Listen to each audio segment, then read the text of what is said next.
पूरे विश्व में भारत की भूमि पर इतनी बड़ी राखी कहीं नहीं बनती जो छिपरा जी के घाट से माता छिपरा के पास से देवाधिदेव महादेव महाकाल राजा को बांधी जाती है। महाकाल बाबा को माँ छिपरा की ओर से, माँ छिपरिया की ओर से बांधी जाती है। महाराज, ऐसा बहन और भाई का संबंध होता है। केवल एक ये नहीं कि बहन ने अगर कुछ मांग लिया और भाई ने कुछ दे दिया वहीं तक का संबंध है, तिलक लगवाया और 100-500 का लिफाफा दे दिया वहीं तक का संबंध है। नहीं नहीं, इस दूज का नाम है यम द्वितीया। यम द्वितीया का मतलब है सूर्य नारायण भगवान की धर्म पत्नी माता छाया के गर्भ से जो पुत्र उत्पन्न हुए हैं यम, उनके बाद में जो बहन उत्पन्न हुई हैं यमुना जी। महाराज, कितना आत्मीय प्रेम होगा अगर यमुना जी का संपूर्ण परिवार देखा जाए। यमराज, शनि महाराज, यमुना जी, ताप्ती, कितना कितना सुंदर परिवार है।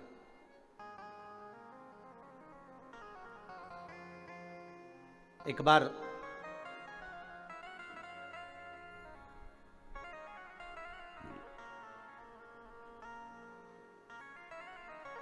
एक मुखिया जी ठाकुर जी की सेवा में लगे हुए थे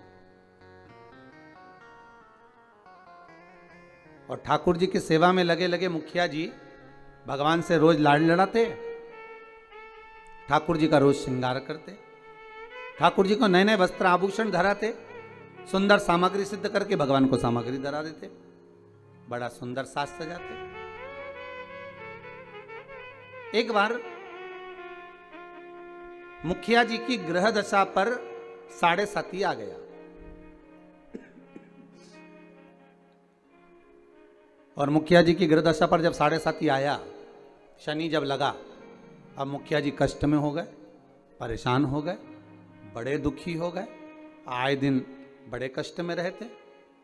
एक दिन मुखिया जी की आंखों में जब जल भर गया, नैनों में जल भर गया, तब श्री ठाकुर जी महाराज स्वयं प्रकट होकर पूछे, क्यों मुखिया जी आज आपके नैनों में जल भरा हुआ है, बात क्या है?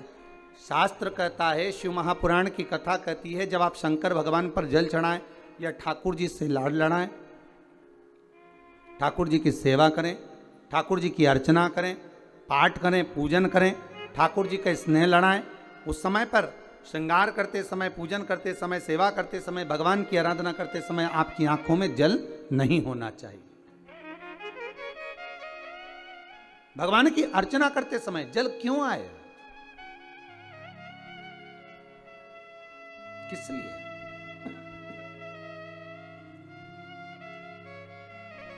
उस जल की महत्वता क्या? और महाराज मुखिया जी बोले, ठाकुर जी समझ में नहीं आ रहा, आज तो शरीर में कष्ट बहुत है और मन में मानसिक टेंशन बहुत है। बाबा बोले, क्यों चिंता करते हो? झारी जी में से यमुना जी को प्रकट करा मेरे ठाकुर जी ने, और यमुना जी को प्रकट कर मेरे ठाकुर जी बोले, यमुना आज आप मुखिया जी जब झारी जी भर रहे थे, आपका श्रृंगार कर रहे थे, ऊपर से वस्त्र उड़ा रहे थे, तब आपको मन में है कि आज मुखिया जी के नैनों में जल भरा हुआ है? यमुना जी बोली, ठाकुर मेरे को मालूम है कि आज मुखिया जी के नैनों में जल है, और क्यों है वो भी मैं जानती हूं। जानती हो? हाँ, क्यों जल है? तो कहा, जल होने का केवल एक कारण है कि मेरे भाई शनि की दृष्टि मुखिया जी पे पड़ गई। ओहो, 7.5 वर्ष तक रहेगी।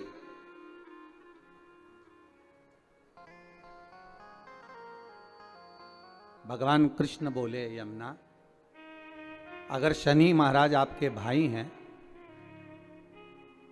हमारे तो साले हैं, यदि बहन बोले तो क्या भाई मानेगा नहीं? बोलो प्रभु क्या चाहते हो?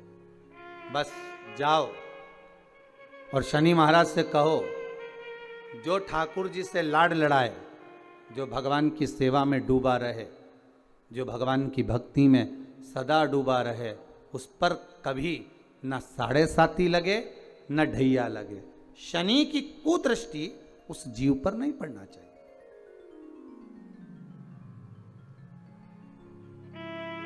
उस जीव पर दृष्टि ना पड़े। ठीक है। यमुना मैया पहुंची सबसे पहले शनि महाराज जी के पास में।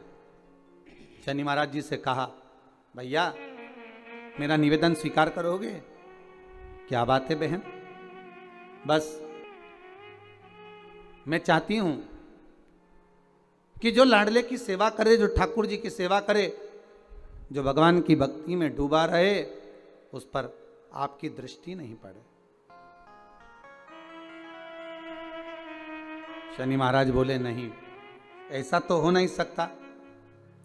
कर्म का दंड जीव को भोगना तो पड़ेगा, क्योंकि भगवान शंकर ने मुझे दंड अधिकारी बनाया है। जो किया है वो तो भोगना है, चाहे वो संसार का कोई जीव क्यों ना हो। आपको पहले भी कथा में कहा, किसी से मत डरो, पर अपने कर्म से जरूर डरो, क्योंकि कर्म का भोग तो परमात्मा को भी भोगना पड़ता है। महाराज, मत बुरे कर्म कर बंदे, वरना पछताएगा। भगवान की आंखों से तू बच नहीं पाएगा, तू बच नहीं पाएगा। अरे ओ अज्ञानी, मत कर नादानी। अर्थात मानव का यदि शरीर मिला हो तो अपना कर्म श्रेष्ठ करते हुए चलो, श्रेष्ठ कर्म करिए। महाराज, शनि महाराज ने कहा, ये नहीं हो सकता, ये हो ही नहीं सकता। जो नहीं हो सकता मैं वर नहीं दे सकता। यमुना जी वापिस लौट कर आ गए। समय आया,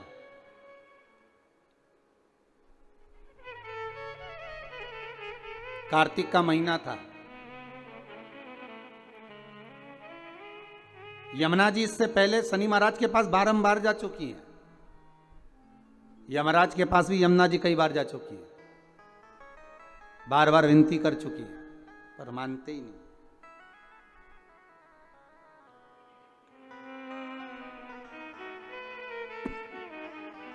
कार्तिक का महीना और महाराज द्वितीया तिथि शुक्ल पक्ष की।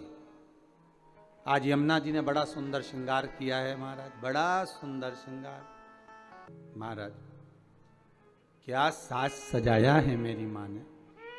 मस्तक पर बोर, कानों में कुंडल, गले में हरवा, हाथों में चुड़ला, सुंदर लहंगा चोली चूंदड़ी माँ धारण करी। बड़ा सुंदर श्रृंगार किया।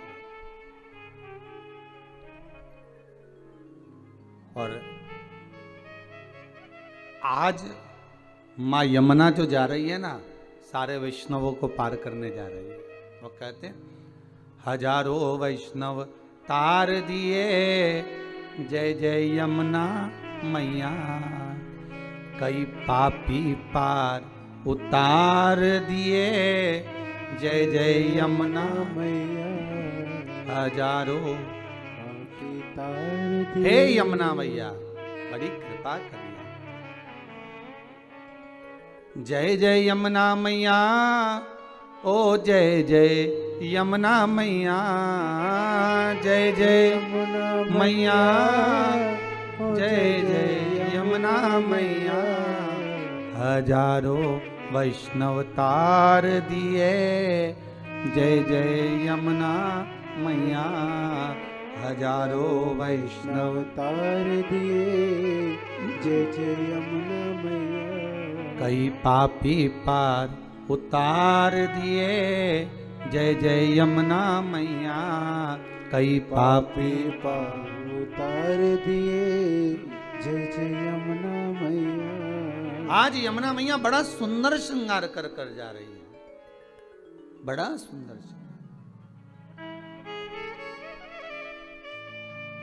जिस दिन बहन भाई के घर पर जाए या भाई बहन के घर पर आए, उस दिन बहन के चेहरे की चमक ही दूसरी रहती है।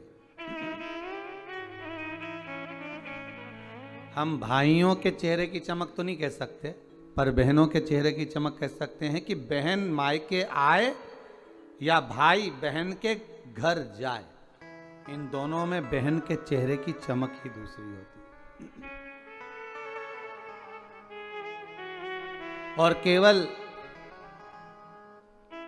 एक बात याद रखिएगा, यमुना मैया केवल अपने कार्य के लिए नहीं जा रही हैं यमराज के पास में, शनि महाराज के पास में। यमुना मैया केवल अपने कार्य के लिए नहीं, कई वैष्णव, हजारों वैष्णव तार दिए, जय जय यमुना मैया, कई पापी पार उतार दिए, जय जय यमुना। केवल अपने कार्य के लिए यमुना जी नहीं जा रही, यमुना जी जा रही हैं संपूर्ण भूमंडल के उद्धार के लिए। सारे देवी देवता के चरणों का दर्शन अगर आप करेंगे तो सबके चरण एक साथ दर्शन होंगे, पर यमुना जी के चरण का यदि आप कभी दर्शन करेंगे तो यमुना जी का चरण एक आगे एक पीछे है। क्यों? क्योंकि यमुना हर पल, हर घड़ी, हर क्षण दौड़ती हुई नजर आ रही है वैष्णवों को जोड़ने के लिए, भक्तों को जोड़ने के लिए।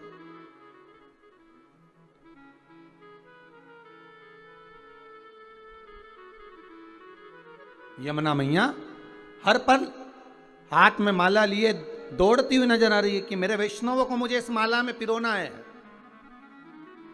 मेरे वैष्णवों को मुझे जोड़ना है, भक्ति के धागे में जोड़ना है, प्रेम के धागे से जोड़ना। भागती नजर आ रही, इतनी सुंदर श्रृंगार कर कर मां यमुना चली है, बड़ी सुंदर। महाराज जब बड़ा सुंदर श्रृंगार कर कर पटरानी यमुना जी चली, बीच मार्ग में भगवान कृष्ण मिल गए, मेरे ठाकुर जी प्राप्त हुए। ठाकुर जी ने पूछा, यमुना कहाँ जा रही हो? यमुना जी कह रही हैं, उस दिन गई थी शनि महाराज के पास में, पर वर प्राप्त नहीं हुआ था। आज कुछ ऐसा करने जा रही हूं जिससे मेरे दोनों भाई मेरे दरवाजे पर आकर मुझे वर देकर जाएंगे, ये मुझे विश्वास है। आपको पहले भी कथा में कहा, अगर मनुष्य का विश्वास प्रबल है, भाव प्रबल है, आस प्रबल है, विश्वास प्रबल है, तो यह पक्का है कि भगवान आता जरूर है।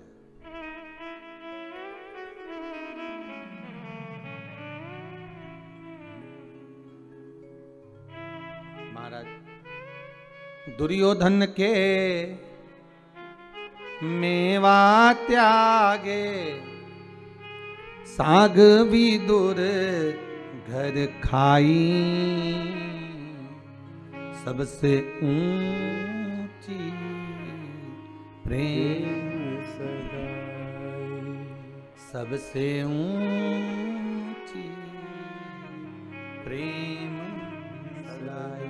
भगवान भाव प्रबल है, इसलिए भक्ति के बल पर विदुर जी महाराज के यहाँ आकर केले के छिलके खा लेते। भाव प्रबल है, भक्ति प्रबल है, इसलिए शबरी अम्बा के दरवाजे पर जाकर झूठे बेर खा लेते। भाव प्रबल है, भक्ति प्रबल है, इसलिए कर्मा जी के घर पर जाकर खिचड़ी खा लेते।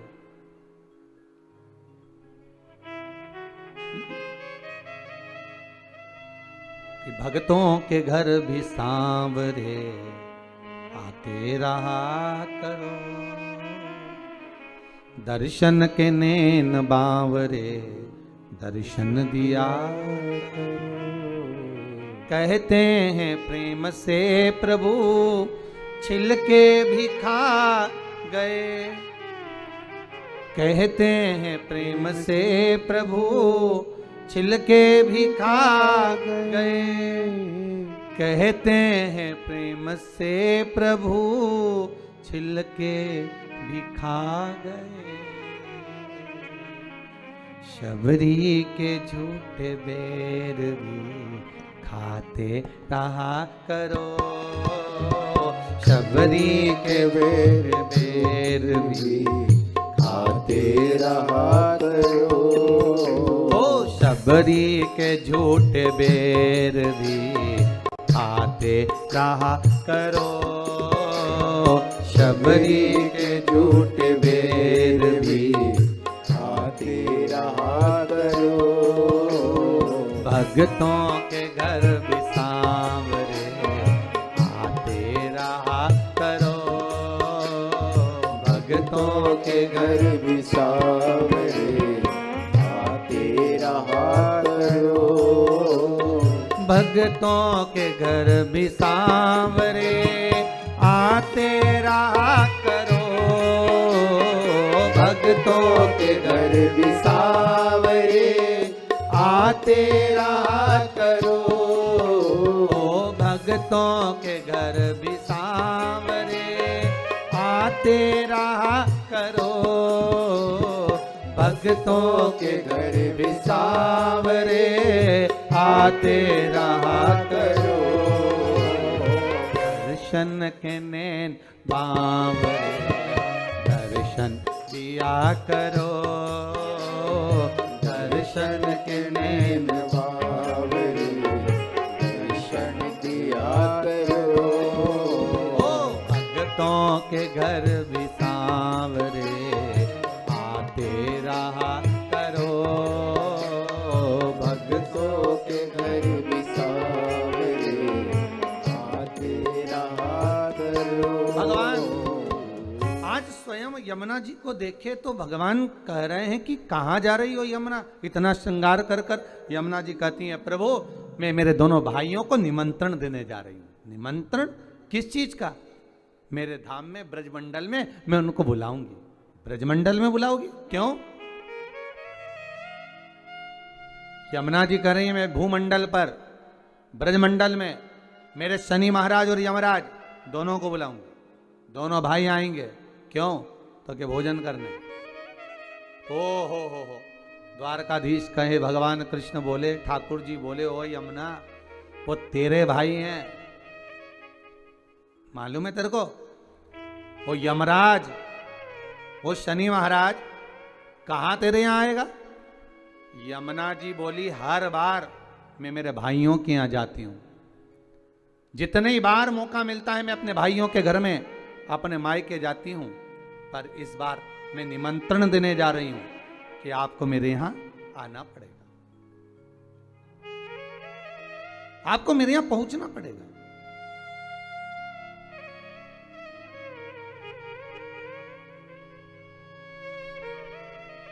महाराज यमदूतिया की कथा कहती है, बहन और भाई का संवाद कहता है। एक बूढ़ी मां के 7 पुत्र, 1 पुत्री।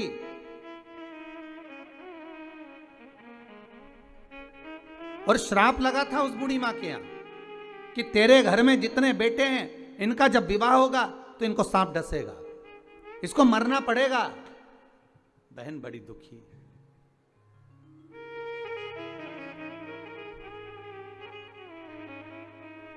आज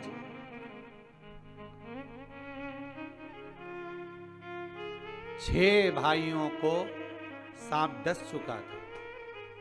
6 भाभियां विधवा हो चुकी थी, वैधव्य हो गई थी। केवल एक भाई बचा। मां ने कहा बेटा बहन के घर चले जाओ, दूज का तिलक लगवा कर आओ। जाओ। भाई जाए। बहन को सूचना मिली कि मेरा भाई आ रहा है और एक ही भाई बचा है, अब तो शादी होती है सांप डस लेता है, क्या करूं? भाई का आदर करा, सत्कार करा, सम्मान करा। भाई गया, बहन प्रसन्न हुई। पर चिंता एक ही व्याप रही थी कि एक भाई बचा है और उसको भी सांप डसेगा विवाह में। आया समय, शादी पक्की हो गई, विवाह पक्का हो गया, पर मां को भी चिंता और बहन को भी चिंता कि सांप आएगा और उसको डसेगा शादी में। बस विवाह होकर आती है बहू और सांप डस लेता। बहन के मन में जब भाव प्रकट हो गया तो विवाह का दोष मिटाया कैसे जाए, मन में आ गया एक काम करती हूं, जहां मेरा भाई जाएगा, भाई का जहां पूजन होगा उस जगह पर सबसे पहले पूजन बहन का होगा। बहन भाई का स्वरूप धारण कर कर चली, जहां भाई को खड़ा करते बहन वहां खड़ी हो जाती। बारात चलते चलते पीपल के पेड़ के नीचे रुकी तो भाई से कह दिया धूप में खड़े हो जा, मैं बैठूंगी इस पीपल के पेड़ के नीचे। लोगों ने कहा कहां धूप में दूल्हे राजा को खड़ा कर रही हो? नहीं नहीं नहीं, ये धूप में खड़ा होगा, छांव में मैं बैठूंगी। फेरे में भाई बैठा तो बहन कहती है पहले फेरे में मैं लूंगी, पहले फेरे में बैठूंगी। जितने कार्य होते गए बहन अग्रण्य रहती रही। समय आया जब बहू घर में आ गई, सर्प डसने के लिए घर में प्रवेश कर गया। आज भाई को हटाकर बहन उस स्थान पर बैठ गई जहां पर सर्प डसने आ रहा था। बहन को देखा, सर्प ने भी जान लिया कि आज अगर इस भाई को बचाने वाली है तो ये बहन ही है। भाई को बचाने वाली कोई दूसरी नहीं, यही बहन है। आज मां यमुना भगवान कृष्ण से कह रही है अगर मैं मेरे भाइयों को निमंत्रण देने जाऊंगी, शनि महाराज और यमराज को निमंत्रण देने जाऊंगी, हर बार मैं जाती थी, अब की बार मैं केवल मिलने नहीं, मैं निमंत्रण देने जा रही हूं कि मेरे भाई आएंगे मेरे यहां, मुझे विश्वास है मेरा भाई पहुंचेगा मेरे यहां, ये मुझे भरोसा है। महाराज अगर विश्वास प्रबल है तो परमात्मा आता जरूर है। विश्वास प्रबल है, परमात्मा क्यों ना आएगा? आया। पहुंच गई यमुना मैया सीधे यम द्वार। भाभी खड़ी थी दरवाजे पर। जैसे ही देखा भाभी ने हाथ जोड़कर निवेदन करा, जीजी आई है। क्या बात है यमुना जी, कैसे आना हुआ दीदी? बस भैया को निमंत्रण देने आई हूं मैं। अच्छा, किस बात का? बस कार्तिक महीने की शुक्ल पक्ष की द्वितीया तिथि है, मैं चाहती हूं उस दिन मेरा भाई मेरे दरवाजे पर आए। यहां तो निमंत्रण दिया, पहुंच गई शनि महाराज के यहां, वहां भी भाभी दरवाजे पे खड़ी थी, आवाज लगाई, भैया आए। क्या बात है बहन यमुना, क्या चाहती हो? यमुना जी कहती हैं भैया आपको निमंत्रण देने आई हूं, आपको आना पड़ेगा मेरे यहाँ। ठीक है। दोनों भाइयों ने, यमराज और शनि महाराज ने विचार कर लिया कि बहन के घर जाना है। सालों से बुलाती बुलाती थक गई थी यमुना मैया, पर नहीं आए। रोज निमंत्रण करती थी, नहीं आए। पर आज जो निमंत्रण दिया गया है, आज जो निमंत्रण करा गया है, वो निमंत्रण यमुना जी ने दोनों भाइयों को बुलाने के लिए किया गया। आइए। और आए शनि महाराज और यमराज स्वयं पधारे ब्रजरज में, ब्रज की भूमि पर, ब्रजमंडल में। जैसे ही भोजन करने के लिए बैठे, बहन ने तिलक करा। तिलक करा तो यमराज पुकार कर बोले, शनि महाराज और यमराज, जी जी बोल तुझे क्या चाहिए? इतने में यमुना जी की आंख से अश्रु की धार बह रही, अश्रु की धार। महाराज, एक भाई की पूंजी, एक बहन की पूंजी ही प्रेम है, स्नेह है। अश्रु की धार बह रही है। मांग बहन क्या चाहिए? यमुना जी कहती हैं बस भैया कृपा कर दे, दोनों भाई से एक ही वर मांगती हूं, जो यम द्वितीया के दिन इस यमुना जी के जल में स्नान करेगा वो सारे बंधनों से मुक्त हो जाएगा। यमराज कहते तू इतना सा मांगती है यमुना, मैं तुझे वर देता हूं। यम द्वितीया के दिन जो भाई अपनी बहन के हाथ से मस्तक पर, भाल पर तिलक करवाएगा, वो यम की कैद कभी नहीं जाएगा, ये वचन देता हूं तुझे। शनि महाराज ने कहा बहन मैं तुझे वर देता हूं, वचन देता हूं, जो यम द्वितीया का तिलक अपने मस्तक पर धारण करेगा, यम द्वितीया के दिन जो बहन के घर का भोजन ग्रहण करेगा, उसको कभी ना 7.5 लगेगा, ना कभी ढैया लगेगा। जो बहन के घर का यम द्वितीया का एक निवाला भी ग्रहण कर लेता है, उसे ना कभी 7.5 सताता है, ना कभी ढैया शनि सताता है। मैं तुझे वर देता। आज वही यम द्वितीया की आप सभी को बहुत बहुत बधाई हो। माँ यमुना आपके जीवन का कल्याण करे। और दीपावली की जो 5 दिवसीय पूजन आप कर रहे हैं, उसमें जो पूजन आपने थाली में रखकर करी है, जिसमें 2 सिक्के चांदी का और अपना सादा सिक्का रखकर उसको बांधकर जो पूजन करी है, उसी थाली में वापिस आज 1 कमलगट्टा, 1 हल्दी की गठान, 1 अमरबिल का टुकड़ा और घी के 5 दिए लगाइए। माता लक्ष्मी को पूजन कर कर कंकु, हरौली, हल्दी, मौली, चंदन, चावल, मेहंदी, अबीर, गुलाल, लाल पुष्प आदि से पूजन कर कर माता की आरती करिए भोग लगाकर। और अच्छा मुहूर्त देखकर, लाभ और शुभ घड़ी को देखकर झोली पे सार कर अपनी माता लक्ष्मी को प्रणाम कर कर माता से निवेदन करो, हे माँ अब आप हमारे घर के अंदर, हमारे भवन में सदा विराजमान रहो। और माता को अपनी झोली में वो 2 सिक्के जो रखे हैं उसको झोली में डाल लीजिए। 1 कमलगट्टा, 1 हल्दी की गठान, 1 अमरबिल का टुकड़ा अपनी झोली में डाल लीजिए।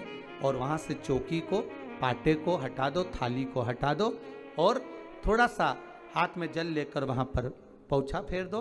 और जो झोली में आपके सिक्के रखे हैं, अमरबिल, कमलगट्टा, हल्दी की गांठ जो रखी है, उसको सिक्के के साथ एक डब्बी में या एक वस्त्र में अपनी तिजोरी, अलमारी में जो शुभ घड़ी है उसके अंतर्गत लक्ष्मी जी का नाम लेकर रख दीजिए। 5 दिए जो भगवान के सामने रखे थे, उसमें से 1 दिया जिस अलमारी में, जिस तिजोरी में तुमने लक्ष्मी रखी है, उसी अलमारी, उसी तिजोरी के ऊपर उस दिए को रख दीजिए या उसके साइड में रख दीजिए। 4 दिए में से 1 दिया मंदिर में रखिए, 1 दिया पानी के स्थान पर रखिए, 1 दिया तुलसी जी के क्यारे पर रखिए और 1 दीप घर के हॉल में रखिए। महाराज ऐसे 5 दियों का स्मरण करते हुए माता लक्ष्मी का स्मरण करिए। द्वार पर थोड़ा सा पीला चावल डालकर अंदर की ओर प्रवेश कर लीजिए। बस ये 5 दिवसीय पूजन जो आप माता लक्ष्मी की सुंदर शिव लक्ष्मी पूजन का स्मरण कर रहे थे, वो आज विराम की ओर है। आप सभी ने अपने अपने घरों में दीपमाली का दीप उत्सव मनाया है, दीपमाली का दीप उत्सव मनाया है। उसकी बहुत बहुत आप सभी को बधाई हो। बहुत बहुत साधुवादता पूर्ण 5 दिवसीय पूजन का आनंद आप सभी ने ग्रहण किया। आप सभी को दीपोत्सव की, भैया दूज की बहुत बहुत बधाई। 7 तारीख से सुंदर 5 दिवसीय शिव महापुराण की कथा सुंदर कुबेरेश्वर धाम से पुनः श्रवण करने को मिलेगी बड़े आनंद से। अरिहंत चैनल पर दोपहर 2 बजे से 5 बजे तक आस्था का ये क्रम है। अरिहंत चैनल दोपहर 2 बजे से 5 बजे तक बड़े प्रेम से, आनंद से फेसबुक, यूट्यूब पर भी लाइव चलेगी। आप सब अपने घरों में रहकर अरिहंत चैनल पर सुंदर 7 से 14 तारीख तक 5 दिवसीय शिव महापुराण की कथा श्रवण कर सकेंगे। 11 तारीख को सुंदर अन्नकूट महोत्सव होगा कुबेरेश्वर धाम में, सुंदर मुरली मनोहर गौशाला के इस पावन प्रांगण में। सुंदर 11 तारीख को अन्नकूट महोत्सव रहेगा। तो 7, 8, 9, 10 और 11 5 दिवसीय कथा रहेगी। 5 दिवसीय कथा में 7 से 11 तक रहेगी। 11 तारीख को अन्नकूट महोत्सव कर कर कथा को विराम कर दिया जाएगा। ऐसा ही क्रम आनंद में पाएंगे। सभी को हर हर महादेव। गोविंद हरे गोपाल हरे, जय जय प्रभु दीन दयाल हरे।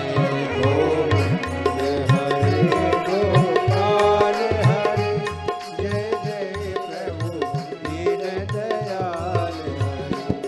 गोविंद हरे गोपाल हरे, जय जय प्रभु दीन दयाल हरे। गोविंद हरे गोपाल हरे, जय जय प्रभु दीन जय जय प्रभु दीन दयाल हरे, जय जय प्रभु दीन दयाल हरे, जय जय प्रभु दीन दयाल हरे, जय जय प्रभु दीन दयाल हरे, गोविंद हरे गोपाल हरे, जय जय प्रभु दीन दयाल हरे, हरे गोपाल हरे, जय जय प्रभु दीन दयाल हर हर महादेव। माता लक्ष्मी को अपने घर में बुलाया, पर निवेदा ने केवल माता लक्ष्मी को ही अकेले नहीं बुलाना है, हमें माता लक्ष्मी से निवेदन करना है, माँ आप जब गणेश जी को लेकर आए तो बुद्धि के देवता को लाएं, आप जब गणेश जी को लेकर आए तो रिद्धि सिद्धि को भी लेकर आए, श्रेष्ठ बुद्धि, श्रेष्ठ विचार और मन का शुद्ध भाव हमारे भीतर प्रवेश करे। घर में केवल अकेली लक्ष्मी ही श्रेष्ठ नहीं होती, पहले भी कथाओं में कहा कि लक्ष्मी आती है, मना नहीं, पर लक्ष्मी जब घर में प्रवेश करती है तो बहुत सारे अपने कुछ कदम, कुछ चरण, कुछ पांव साथ लेकर आती है कि वो कुछ समय रुककर वापस चली जाती है। उसका कारण क्या है? जैसे नाव में छेद हो जाए, नाव में छिद्र हो जाए, और नाव में अगर छेद हो गया तो उसमें जो पानी भरा रहा है नदी का, उस पानी को निकालने का तरीका आपको आना चाहिए कि जैसे जैसे पानी बढ़ता जाए वैसे वैसे उसको दोनों हाथों से उलीचकर बाहर फेंकते जाइए। अगर वो पानी बाहर नहीं गया तो उस नाव में भराते भराते भराते भराते एक दिन वो नाव डूब जाती है। उसी तरह घर में जब संपदा बढ़े, धन बढ़े, वैभव बढ़े, लक्ष्मी बढ़े, तो इन दोनों हाथों से प्रयोग कर कर कहीं सत्कर्म में हमें लगाते रहना चाहिए, कहीं सत्कर्म की ओर हमें अग्रण्य रहना चाहिए। और भगवान गिरि गोवर्धन नाथ आप सभी पर ऐसी कृपा दृष्टि बनाकर रखे कि आपके घर में वैभव, धन, संपदा, लक्ष्मी खूब कृपा दृष्टि बनाकर रखे। दीपावली के द्वितीय दिवस में भगवान गिरि गोवर्धन नाथ जी के पूजन का महत्व हमको बताया गया। आप सभी के यहाँ गाय के गोबर के गोवर्धन जी बनते हैं और उनका पूजन हम सब करते हैं, पर इस पूजन का जो प्रमाण दिया गया, इस पूजन की जो महत्वता बताई गई, इस पूजन की जो श्रेष्ठता कही गई, वो हमें प्राप्त होती है श्रीमद् भागवत से। भगवान कृष्ण की अनुपम लीला से, कि जिस समय भगवान कृष्ण ब्रजमंडल में भ्रमण कर रहे हैं, पूरे ब्रजमंडल में घूमते घूमते भगवान कृष्ण आज सारी ब्रजवासियों के यहाँ, गोपियों के यहाँ मिलते हुए आ रहे हैं, तो भगवान सारे ब्रजवासियों के यहाँ जब पहुंचे तो ब्रजवासियों से मालूम करा कि आखिर कारण क्या है जो आपके यहाँ इतना पकवान बन रहा है, इतनी मिठाई बन रही है, इतना इतना साज सजाया जा रहा है। जैसे कल आपसे कोई पूछता, या एक दिन पहले आपसे 2 दिन पहले कोई पूछता दीपोत्सव के पहले कि साहब आपने इतना सारा गुजिया बनाया है, पपड़ी बनाई है, खाजा बनाया है, मठरी बनाई है, खुरमे बनाए हैं, खूब सारा सामान तैयार कर कर रखा है आपने, तो ये किसके लिए रखा? तो आप अपने छोटे छोटे बच्चों से कहते हो कि जरा शांति रखो, इसको दीपावली पर तुम्हें प्रसाद में मिल जाएगा। ये पपड़ी, ये गुजिया, ये मठरी, ये बालूशाही आपको मिलेगी जरूर, पर दीपावली का पहले पूजन हो जाए उसके बाद दिया जाएगा। मतलब लक्ष्मी जी के लिए हमने सारी तैयारी करी। और अगर सारे ब्रजवासियों से भगवान कृष्ण पूछ रहे हैं ब्रजवासियों ने ये नहीं कहा कि हमने लक्ष्मी पूजन की तैयारी करी है। ब्रजवासी तो यह कह रहे हैं कि हमारे यहाँ इंद्र की पूजन होती है, और वो इंद्र के पूजन होती है तो हम उस इंद्र के पूजन के लिए इतना सारा पकवान तैयार करें। हमने जो इतना सारा भोग तैयार करा है, इतना सारा पकवान तैयार करा है, ये इंद्र की पूजन के लिए करा। तो भगवान कृष्ण ने सारे ब्रजवासियों से बात करते करते करते करते पूछते पूछते तब एक बुजुर्ग, एक बूढ़ी माता के पास पहुंच गए। एक बूढ़ी मां के पास जाकर पूछा, मां आप बताओ कि इतना सारा पकवान क्यों तैयार किया जा रहा है? ये इतना सारा भोग किसके लिए तैयार किया जा रहा है? तो महाराज वो बूढ़ी मां कहती है, अरे कान्हा तुमको नहीं मालूम क्या, अपने यहाँ दीपावली के इस पावन अवसर पर, अब दीप उत्सव के पावन अवसर पर हम इंद्र की पूजन की तैयारी कर रहे हैं। अच्छा, तो इंद्र के पूजन क्यों? तो कहा वो लक्ष्मी देता है, जल बरसाता है, और जल वृष्टि होती है ना, तो उस जल वृष्टि के बल पर हमें कुछ फसल प्राप्त होती है, चारा प्राप्त होता है, जिससे गौएं चरती हैं, और वो गाय जो चरती है ना, उसका जो दूध मिलता है, उस दूध से हम मक्खन बनाकर अपना यापन करते हैं।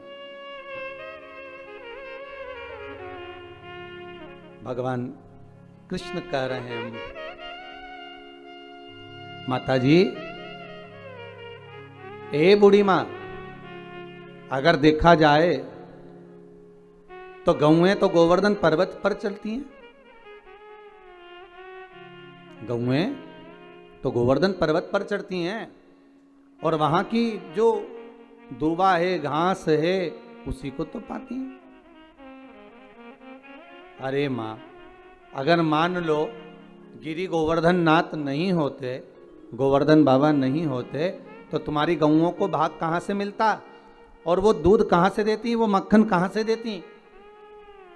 मेरे ठाकुर ने इंद्र की पूजन को ये नहीं कि बंद करवाया, मेरे ठाकुर ने तो केवल इतना कहा है कि प्रकृति रहेगी।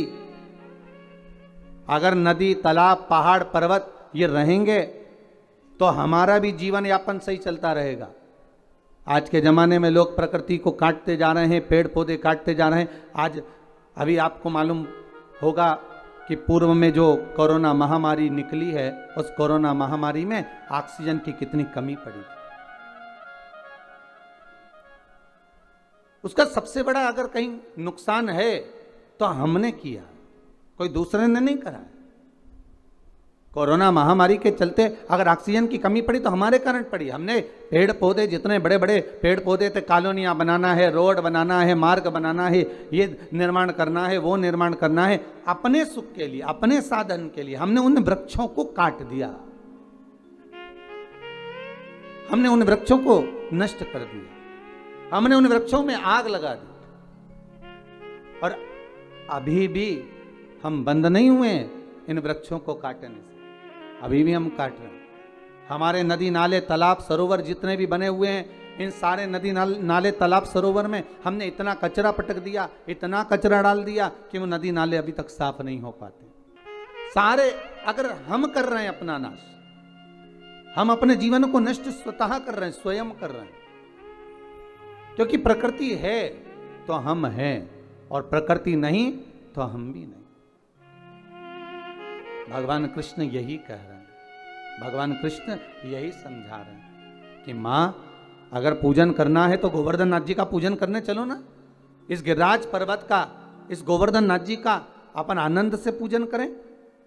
माता, एक बूढ़ी माँ को समझाया, तब यशोदा जी के पास गए और यशोदा मैया के गले में बैया डालकर मेरे ठाकुर जी कह रहे हैं, माँ अब आप क्या कर रही हो? माँ कहती है, इंद्र के पूजन की तैयारी। माँ, इंद्र का पूजन नहीं, गोवर्धन नाथ जी का करो, गिरिराज बाबा का। कौन है गोवर्धन नाथ?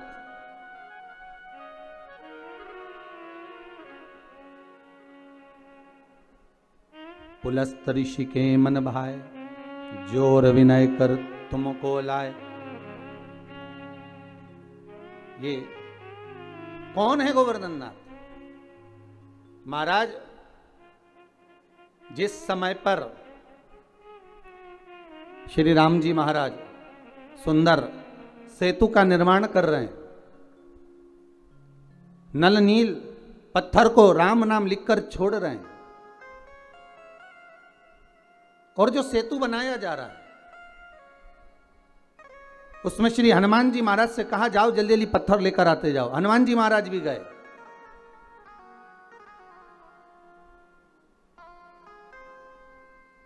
महाराज और हनुमान जी महाराज गए और गिरी गोवर्धन नाथ जी को उठाकर लिया है। अब पर्वत को लाते लाते लाते लाते उन्होंने कहा इतना विशाल पर्वत है एक ही जगह पर रख दूंगा तो बस वहीं से मार्ग बन जाएगा। पर लाते लाते इतने में सूचना मिल गई कि अब तो इस सेतु का निर्माण हो चुका है। अब सेतु का निर्माण हो गया, अब नहीं लाइए, आप उसको रख दीजिए। जहां से लेकर आ रहे हो वहीं पर रख दीजिए, जहां पर हो वहीं रख दो। श्री गोवर्धन नाथ जी को सारे बंदर जितने भी बानर थे सारे के सारे जो पर्वत ला रहे थे, हनुमान जी ने जैसे ही गोवर्धन नाथ जी को नीचे रखा सारे बानरों ने उनके ऊपर शिलाओं को रखना प्रारंभ कर दिया। प्रारंभ करा तो गोवर्धन नाथ जी की आंखों में जल भर गया और जल भर कर श्री हनुमान जी से बोले, हनुमान तुम राम काज के लिए मुझे लेकर जा रहे थे पर तुमने मुझे बीच मार्ग में रख दिया है। अगर मुझे भगवान नहीं मिले तो हे हनुमान मैं तुम्हें श्राप दे दूंगा कि तुम्हारी भी सेवा करने वाला बीच मार्ग में रह जाएगा। हनुमान जिसको मिलाने के लिए लेकर आए हो कम से कम एक बार उसका दर्शन तो करा देते, एक बार उससे मिला तो देते।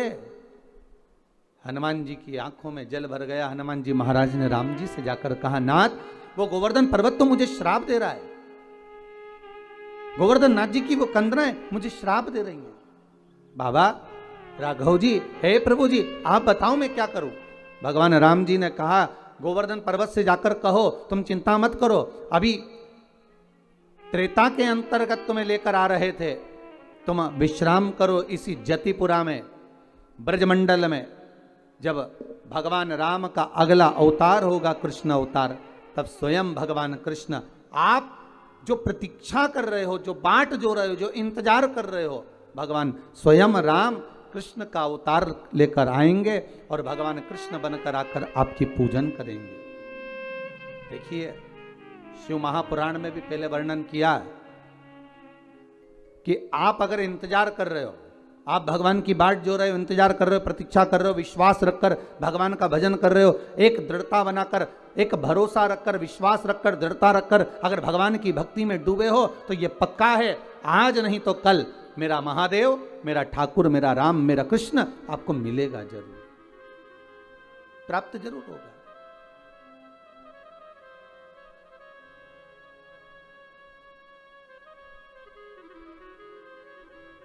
वो मिलेगा जरूर। महाराज उसकी प्राप्ति का केंद्र बिंदु है हमारा विश्वास। अगर विश्वास पक्का है, भरोसा यदि दृढ़ है तो परमात्मा क्यों ना आएगा। हनुमान जी जाओ गोवर्धन नाथ जी से कहकर आओ, आप इंतजार करना, बाट जोना, प्रतीक्षा करना, राम अगला अवतार लेकर द्वापर में कृष्ण अवतार में अवश्य आएंगे। और आएंगे तो आएंगे, दर्शन तो मिलेगा ही, साथ में बड़ी कृपा होगी, हम आपकी पूजन भी कर देंगे, स्वयं पूजन करेंगे, बड़ी करुणा हो। जाओ जरा बोलो, ठीक है। हनुमान जी पहुंचे गिरिराज बाबा के चरणों में, गोवर्धन, श्री गोवर्धन नाथ, अये गोवर्धन नाथ। गोवर्धन जी बोले, आइए हनुमान जी, कैसे आना हुआ।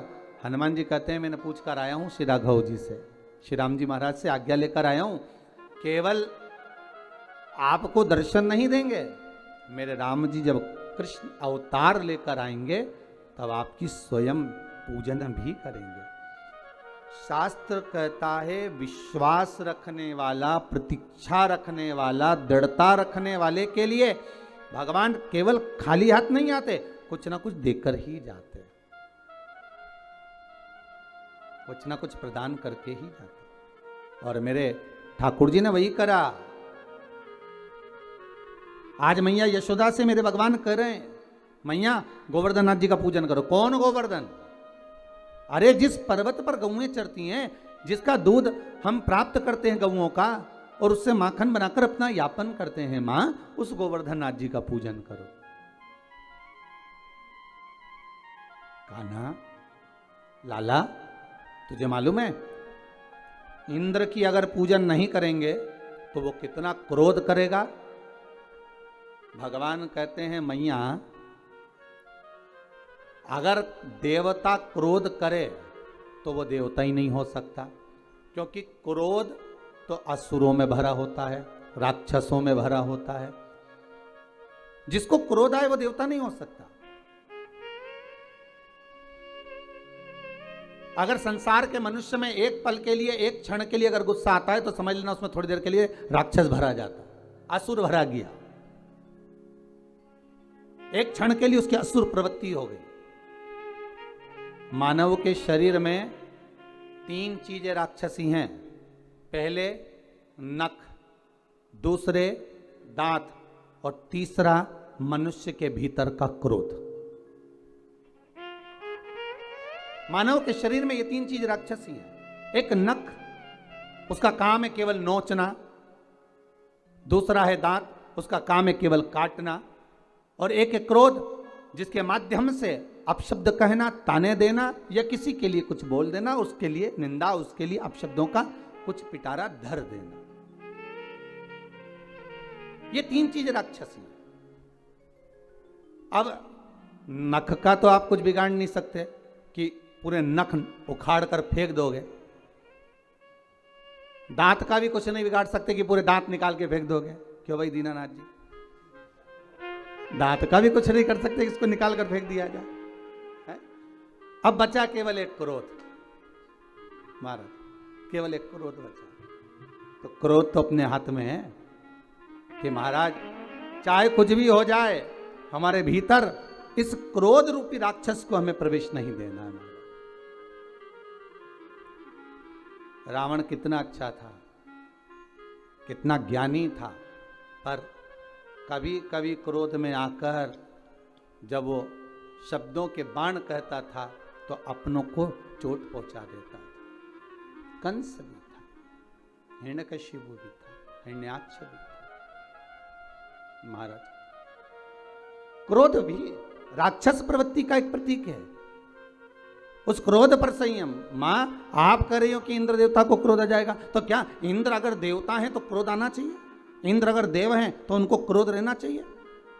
हम जिन देवताओं की पूजन करते हैं, हम जिन देवताओं को मनाते हैं, हम जिन देवताओं को अगरबत्ती लगाते हैं, धूप बत्ती लगाते हैं, दिया लगाते, नारियल फोड़ते, प्रसाद चढ़ाते, माला चढ़ाते, फूल चढ़ाते, अगरबत्ती लगाते, जिनके आगे हम धोख लगाते, प्रणाम करते, अगर उन देवताओं को हमारे पूजन ना करने पर क्रोध आए तो समझ लेना कि वो देवता नहीं है। देवता को क्रोध नहीं आता, क्रोध आता है असुर प्रवृत्ति को, राक्षस प्रवृत्ति। महाराज, मां चलो गोवर्धन नाथ जी का पूजन करने के। देखिए, द्रोणागिरी राजा के 3 पुत्र हैं। कितने पुत्र हैं? 3। द्रोणागिरी महाराज के 3 पुत्र हैं। द्रोणागिरी के तुम युवराजा, भक्तन के साधो हो काजा, मुनि पुलस्त जी के मन भाए, जोर विनय कर तुमको लाए। तो द्रोणागिरी जी के 3 पुत्र हैं। पहले नंबर पर द्रोणार्थ, दूसरे नंबर पर कांतानाथ, तीसरे नंबर पर गोवर्धननाथ। भारत की भूमि के 3 पर्वत ऐसे हैं जिनकी परिक्रमा होती है। पहले द्रोणार्थ जो काशी में विराज रहा है, काशी जो बसा हुआ है, काशी का जो आनंद है वो द्रोणार्थ के कारण। 5 कोस की काशी। महाराज, अगर हम काशी की परिक्रमा करते हैं तो समझ लो वो द्रोणार्थ की ही परिक्रमा है। दूसरे नंबर पर कांतानाथ, जो चित्रकूट में जिनका निवास है। राम जी के विश्राम के लिए, राम जी को आराम करने के लिए श्री हनुमान जी महाराज ने पहले ही द्रोणागिरी से उनके दूसरे नंबर के पुत्र कांतानाथ जी को लाकर रख दिया। दूसरे नंबर पर हैं कांतानाथ, जिनकी परिक्रमा होती है महाराज 3 कोस की। कभी कई लोग कहते हैं 5 कोस की है, कोई कहते हैं 3 कोस की है, पर ये तो भगवान का भाव है कि आप जिस भाव से करते हैं भगवान उस भाव से निवास करता है। तीसरे नंबर पर हैं गोवर्धन नाथ। ये पिता द्रोणागिरी के हैं और अपनी माता के बड़े प्रिय हैं। माता पिता का जो स्नेह रहता है वो जरा छोटों पर ज्यादा रहता है, छोटे पर ज्यादा प्रियता रहती है। बड़ा पिता को प्रिय, छोटा माता को प्रिय। अब बचा है बीच का मंझला, जो बीच का रह गया मंझला, तो कहे ये किसका प्रिय है? तो शिव महापुराण कथा कहती है ये भोलेनाथ जी का प्रिय है, ये ठाकुर जी का प्रिय है, राम और कृष्ण का प्रिय है। अब द्रोणागिरी ने कहा ये मेरे गोवर्धन नाथ को नहीं दे सकता, पर बहुत प्रयास किया, बहुत निवेदन करा। पुलस्त बाबा माने नहीं, मुझे तप करना है, मुझे साधना करना है, मुझे तप के लिए चाहिए, मैं साधना करूंगा, मैं तप करूंगा, आप मुझे दो गोवर्धन नाथ, ले चलो। गोवर्धन नाथ जी से कहा आप हमारे साथ चलिए। गोवर्धन नाथ जी ने पुलस्त बाबा से कहा अगर मेरे पिताजी आज्ञा देंगे, मेरी माता मुझे आज्ञा देगी तो मैं अवश्य चलूंगा, पर ऐसे नहीं जा सकता, मैं बिना माता पिता को बोले नहीं जा सकता।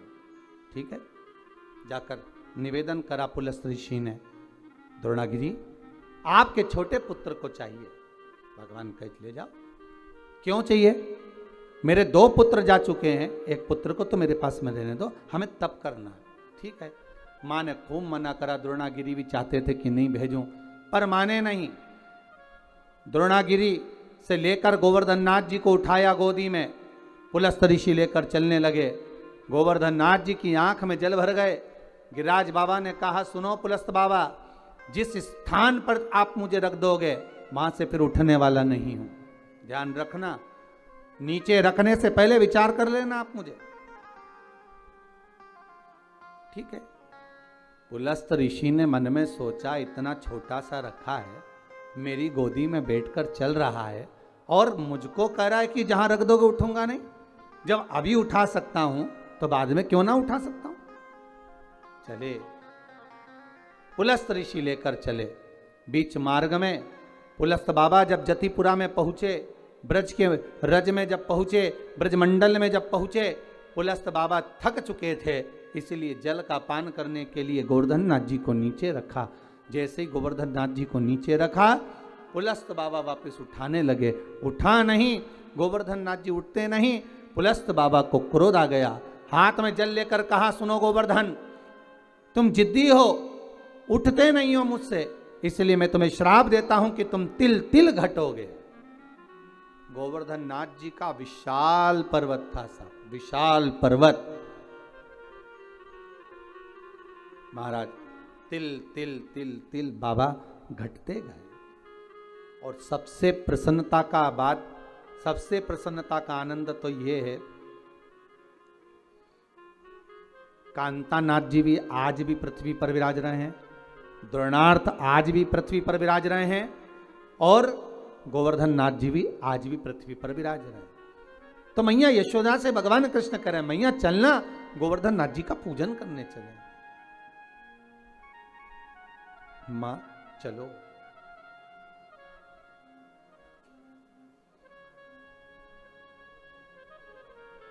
मां चलो गोवर्धन नाथ जी का पूजन करने। मैया ने कहा लाला चलने को तो चल चले, पर पहले नंद बाबा को आन दे, तेरे बाबा आएंगे और वो आज्ञा देंगे तो हम चलेंगे। मैया आप चलो तो मैया ने सारा साज सजाया, जितना सामान था सब रख लिया, भोजन का जो भी सामग्री सिद्ध हुई थी वो रख ली। चले गिरि गोवर्धन नाथ जी का पूजन करने चले। महाराज मैं तो गोवर्धन को जाऊं मारा वीर, नहीं माने मेरो मनवा। मैं तो गोवर्धन को जाऊं मारा वीर, नहीं माने मेरो मनवा। मैं तो गोवर्धन को जाऊं मारा वीर, नहीं माने मेरो मनवा। मैं तो गोवर्धन को जाऊं मारा वीर, नहीं माने मेरो मनवा। नहीं माने मेरो मनवा, नहीं माने मेरो मनवा, ओ नहीं माने मेरो मनवा, नहीं माने मेरो मनवा। मैं तो गोवर्धन को जाऊं मारा वे, नहीं माने मेरो मनवा, मैं तो गोवर्धन को जाऊं मारा वे, नहीं माने मेरो मनवा। मैं तो गोवर्धन को जाऊं मारा वे, नहीं माने मेरो मनवा, मैं तो गोवर्धन को जाऊं मारा वे। बोल गिरिराज महाराज की।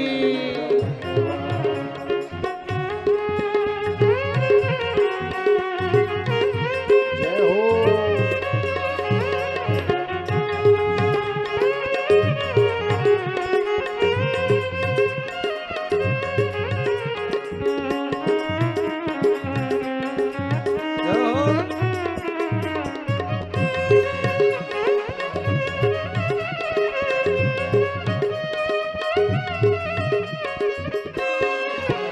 अरे सात कोस की करूं परिक्रमा, सात कोस की करूं परिक्रमा, ओ सात कोस की करूं परिक्रमा, सात कोस की करूं परिक्रमा। मैं तो मानसी गंगा नहाऊं मारा भी, नहीं माने मेरो मनवा, मैं तो मानसी गंगा नहाऊं मारा भी, नहीं माने मेरो मनवा, मैं तो गोवर्धन को जाऊं मारा भी, नहीं माने मेरो मनवा, मैं तो गोवर्धन को जाऊं मारा वे, नहीं माने मेरो बोल गिरिराज महाराज की। जय।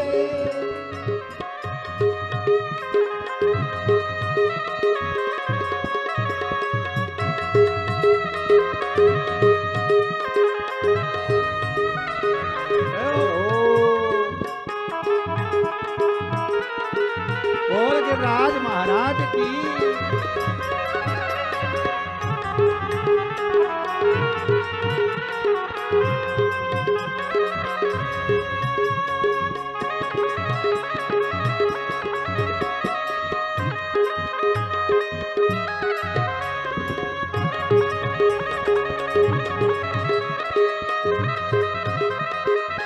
जय हो।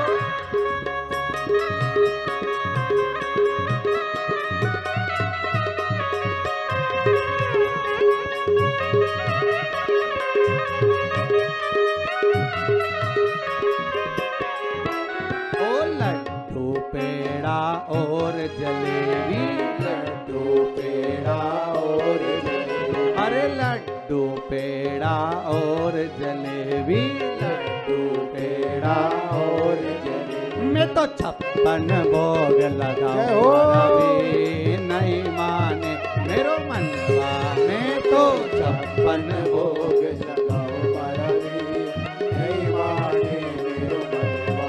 मैं तो गोवर्धन को जाऊं मारा भी, नहीं माने मेरो मनवा, मैं तो गोवर्धन को जाऊं मारा वे, नहीं माने मेरो मनवा। हाँ, नहीं माने मेरो मनवा, नहीं माने मेरो मनवा। मैं तो गोवर्धन को जाऊं मारा भी, नहीं माने मेरो मनवा, मैं तो गोवर्धन को जाऊं मारा वे, नहीं माने मेरो मनवा।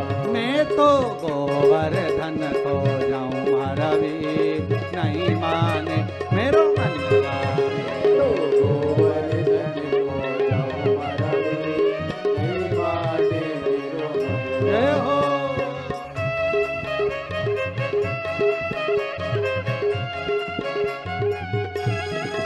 बोल गिरिराज महाराज की।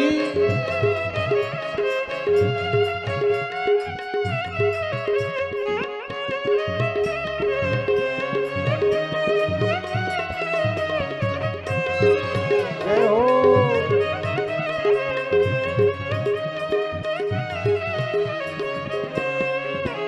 ओ राधा कुंड पे संत बहुत हैं, राधा कुंड पे संत संत बहुत हैं। ओ राधा कुंड पे संत बहुत हैं। राधा कुंड में संत बहुत हैं। मैं तो नित नित भोज कराऊं मारा भी नहीं माने मेरो मनवा। मैं तो नित नित भोज कराऊं मारा भी नहीं माने मेरो मनवा। मैं तो गोवर्धन को जाऊं मारा भी नहीं माने मेरो मनवा। मैं तो गोवर्धन को जाऊं मारा भी नहीं माने मेरो मनवा। बोल गिरिराज महाराज की जय। भगवान गोवर्धन नाथ जी के चरणों में माता यशोदा को लेकर, ब्रजवासियों को लेकर भगवान कृष्ण पहुंच गए और गिरिराज बाबा की पूजन करने के लिए बैठ गए। अब ध्यान दीजिएगा महाराज, यहां पर भगवान कृष्ण गोवर्धन नाथ जी के सामने सारी सामग्री लेकर जो जो बनाकर लाए थे सब रख दिया और सब रखकर हाथ जोड़कर बैठ गए।